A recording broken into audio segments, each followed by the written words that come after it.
आधार card हो पारु समस्त सरकारी सहायतार वंचित बालेश्वर जिला पिंझाबणिया गाँवर 70 वर्षीय वृद्ध हरिकालंदी गोटे जगार पड़ रही पर हाथ टेका चाहि रही।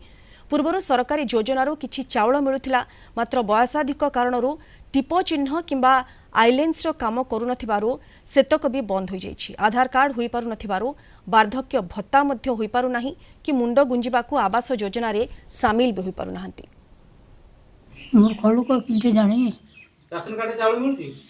राशन कार्ड भी नहीं आगु मिलता राशन कार्ड चाउल से किसाई गला कटि जाना पड़े चाउल किछि मिलुनी। भत्ता केतना पाउछो?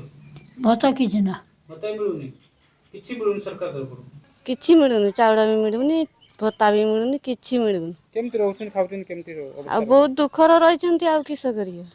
आधार कार्ड पे चेष्टा करा हिच आधार कार्ड पाई चेष्टा बहुत चेष्टा करथिले तथापि हेलानी।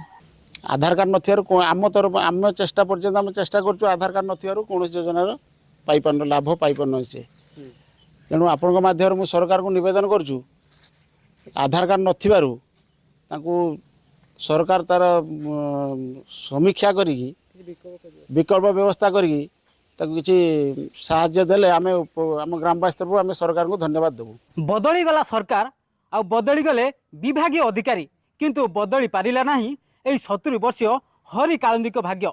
समस्त प्रकार सरकारी सुविधार वंचित होई दुर्विषह जीवन बिताउछंती।